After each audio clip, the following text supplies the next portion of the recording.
the stage Simar and her team. Clapping for them.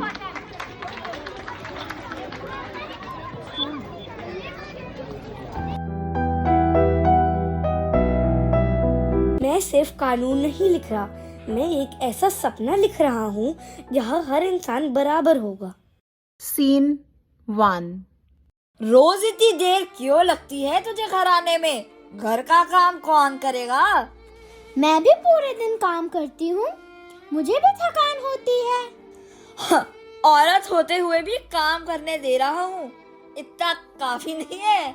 तुम्हारी कमाई से घर नहीं चल पाता, इसलिए मुझे बाहर काम करना पड़ता है। क्या कहा? तेरी हिम्मत कैसे हुई है बोलने की? पापा, मम्मी भी तो इंसान है ना। बच्चों को बीच में मत ला। उस घर में उस औरत की आवाज दब गई। 26 जनवरी सिर्फ कैलेंडर की दिन नहीं, वो ये याद दिलाता है कि इस देश में हर नागरिक को आजादी से जीने का हक है। जब एक औरत चुप रहने पर मजबूर हो जाती है, तब सिर्फ वो नहीं, संविधान भी जख्मी हो जाता है। Scene 2. Next day, Meena goes to the market and met Anamika, her childhood friend. Hello Anamika. Oh hello Meena, इतने दिनों बाद मिली। ये कौन है? मेरी बेटी है रिया। हेलो बेटा, कैसे हो? ठीक हूँ आंटी। और क्या कर रही हो आजकल? छोटी मोटी जॉब यार। और तुम? रिसेंटली आईएएस का एग्जाम क्लियर किया है मैंने।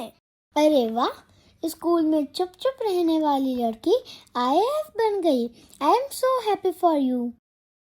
तुम्हारे चेहरे पर ये निशान कैसे? अरे कुछ नहीं आंटी, पापा ने कल वापस मम्मी पर हाथ उठाया। कुछ नहीं, वो गुस्से में हो जाता है। ये गुस्सा नहीं, हिंसा है। पर मैं औरत हूँ और इसीलिए तुम्हारे पास अधिकार है। कानून तुम्हारे साथ है। ये अन्याय सिर्फ दर्द नहीं, एक सवाल है और हर सवाल का जवाब कानून से मिलेगा। Scene 3. यही कहानी कभी एक और घर में भी चल रही थी और एक बच्ची सब कुछ सहम कर देख रही थी। माँ, आज पापा फिर गुस्सा थे ना? हाँ बेटा, पर तू अपनी पढ़ाई पर ध्यान दे। माँ, जब पापा चिल्लाते तो मुझे डर लगता है। आपको डर नहीं लगता? लगता है बेटा, पर चुप रहना ही बेहतर होता है। माँ, क्या औरत होना इतना कमजोर होना होता है? अगर मैं बड़ी होती तो आपको कभी ना रोने देती। माँ, मैं बड़े होकर ऑफिसर बनूंगी ताकि कोई और औरत चुप ना रहे। हर बच्ची को सपने देखने का हक है और उन सपनों को जीने की आजादी भी। और उस दिन उस बच्ची ने फैसला किया कि वो चुप नहीं रहेगी। संविधान ने मुझे चुप रहना नहीं, जीना सिखाया है। जब तक अधिकार कागजों तक सीमित रहेगा, तब तक आजादी अधूरी रहेगी। Scene 4. तुम अब चुप नहीं रहोगी। मुझे डर लग रहा है। डर से कुछ नहीं होता। हिंसा जुर्म है। अपने लिए ना सही, अपनी बेटी के लिए आवाज उठाओ। माँ कहती थी इस मामले में कोई साथ नहीं देता। मैं तुम्हारे साथ हूँ। Scene 5. मीना जी की कंप्लेंट लिखिए। ये घर का मामला है। घर में क्या होता है, घर में रहे तो ही अच्छा है। घर का मामला भी कानून का मामला होता है। हिंसा जुर्म है। आप अपनी शिकायत लिख दीजिए, आपका अधिकार है। जी। ये सब झूठ है। मैं तुझे कभी छोड़ूंगा नहीं। हम आपको प्रोटेक्शन देंगे, आपको डरने की जरूरत नहीं। आपको अरेस्ट किया जाता है। अरेस्ट? मुझे? हाँ, घरेलू हिंसा के लिए। शुक्रिया। Scene 6. संविधान सिर्फ एक किताब नहीं, ये हमारी जिंदगी है। अगर कोई आपको मारे तो ये फिजिकल वायलेंस है, कानून के हिसाब से क्राइम है।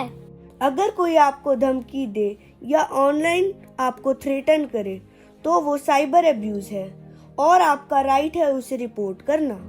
अगर कोई आपको पढ़ाई करने से रोके या काम करने पर मजबूर करे तो वो भी अधिकार का उल्लंघन है। आपका हक है अपनी जिंदगी खुद चूज करने का।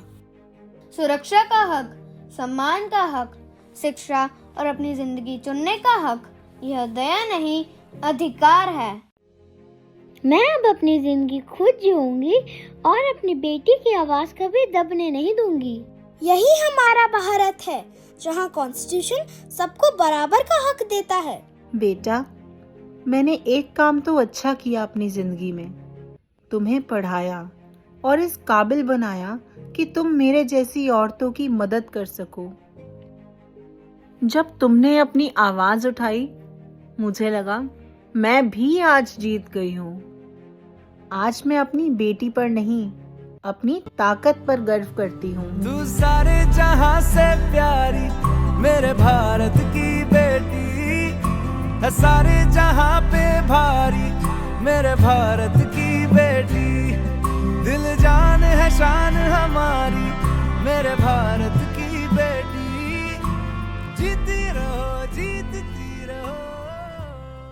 आज का दिन सिर्फ तिरंगा लहराने का नहीं, हर नागरिक को उनके राइट याद दिलाने का दिन है। संविधान सिर्फ पढ़ने की चीज नहीं है, इसे जीना पड़ता है।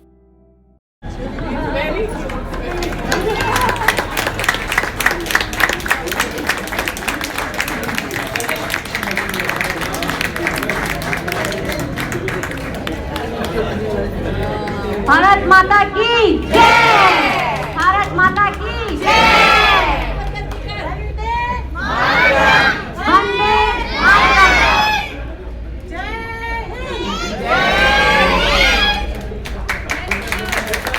फैंटाबुलर वंडरफुल परफॉर्मेंस के बाद जैसे आप हमेशा नया कॉन्सेप्ट लेके आते हो, इस बार बहुत अच्छा कॉन्सेप्ट लेके आए हो।